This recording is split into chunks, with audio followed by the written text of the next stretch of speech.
Well, let's talk about some wrestling, because regardless of whether or not you are a fan of pro wrestling, one thing that you cannot question is the toughness of men and women who perform in the ring, and they put their heart into every match. No doubt. And as our Mike Lissette reports, it almost cost one former WCW wrestler his life. And a warning, there are graphic images in this story. As he sped down I-77 toward Uptown, all Brad Cain could think about was a wrestling icon. And I'm like, God, just don't let me hurt anybody else, because we all know how, Macho Man Randy Savage died.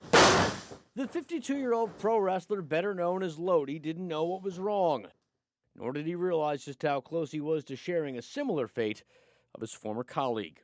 I was doubled over and driving with one hand and kind of keep my eyes on the road. It all happened so quickly. A veteran of 28 years in this ring, Cain was used to working in pain. But this was different.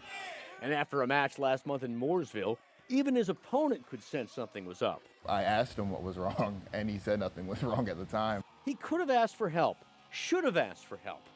But instead, he tried to tough it out. I never said I was smart, but I'm hard-headed. 52 excruciating minutes later, Cain at last arrived at the hospital.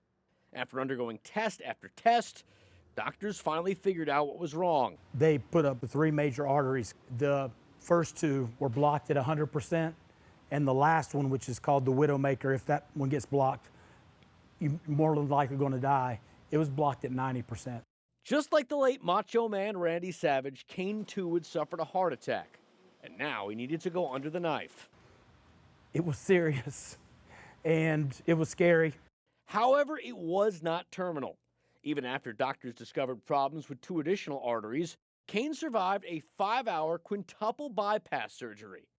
It was a major relief, but there was still something he felt needed to be addressed.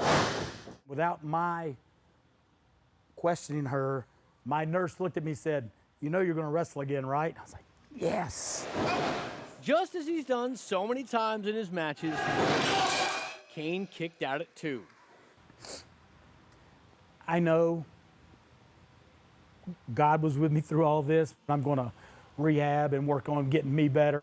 And so now his career will go on, but more importantly, his life will too. Mike Lissette, Charlotte Sports Live.